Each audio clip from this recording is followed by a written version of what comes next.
떨리네요. 정치행정분과위원장 박범계입니다. 다시 한번 인사 올리겠습니다.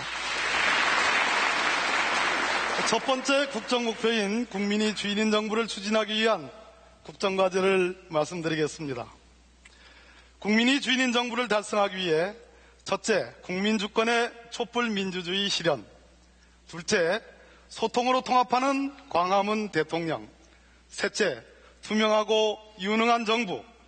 넷째, 권력기관의 민주적 개혁이라는 4대 전략을 배치했습니다. 국민주권의 촛불 민주주의 실현을 위해서는 적폐청산, 반부패 개혁이 중요한 국정과제라고 보았습니다.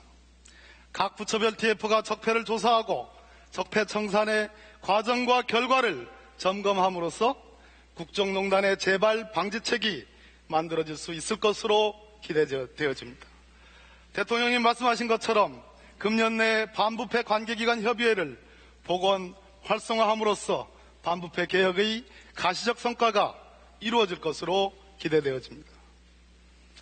소통으로 통합하는 광화문 대통령은 365일 국민과 소통하는 광화문 대통령, 즉 대통령님을 비롯해서 정부의 주요 인사의 일정을 국민께 공개함으로써 열린 정부, 국민과 가까이 호흡하는 대통령상의 구현에 초점을 맞췄습니다.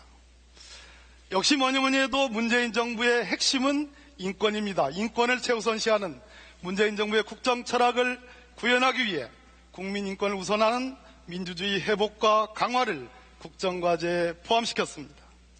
국가인권위원회의 위상과 기능을 강화하고 개헌을 통해 헌법기관화를 검토하며 불법 사찰과 같은 국가폭력을 근절하기 위해서 관계법령을 재개정하도록 하겠습니다.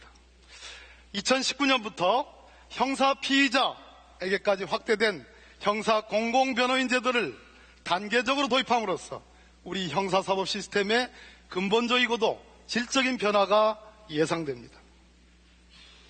열린혁신정부 서비스하는 행정이라는 국정과제를 달성하기 위해 국민이 정책 입안 단계부터 주도적으로 참여하는 것을 과제 목표로 삼고 있습니다.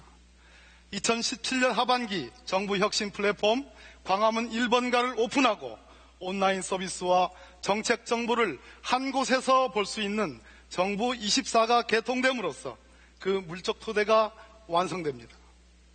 아울러 우리 시민사회의 성장에 기반을 마련하기 위해 시민사회 발전 기본법을 제정하고 시민사회 발전위원회를 설치하는 등 시민사회 지원체계도 강화하겠습니다. 국민을 위한 권력기관 개혁은 문재인 정부에 대한 기대가 가장 큰 과제랄 것입니다. 권력기관 간 견제와 균형, 철저한 내부 통제를 통하여 권력기관이 국민의 기관으로 거듭나도록 하겠습니다. 우선 검찰개혁의 일환으로 고위공직자 비리수사처 설치를 위해서 금년 내 입법적 조치를 실현하겠습니다. 검찰의 조직문화 개선도 빼놓을 수 없는 과제입니다. 검경수사권 조정은 검찰과 경찰 양 기관이 그 원칙과 방향에 대해서 공감하고 합의했다는 점에서 가장 기대가 크고 성과가 예상되는 국정과제입니다. 검경수사권 조정으로 인하여 경찰권이 비대화될 거라는 그러한 우려가 있습니다만은 민주적 통제를 강화하고 인권 친화적 경찰상을 구현하기 위한 여러 가지 실행 방안을 강구해 두었습니다. 자치경찰제 이제 좀 실현할 때가 됐습니다. 2018년에 시범 실시되고 2019년부터는 광역단에 전면적으로 실시됨으로써 주민생활 밀착형 자치경찰제가 실시되고 그럼으로써 치안체계가 완성될 수 있다고 생각합니다.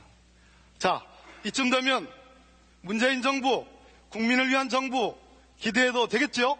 이상 박범계였습니다.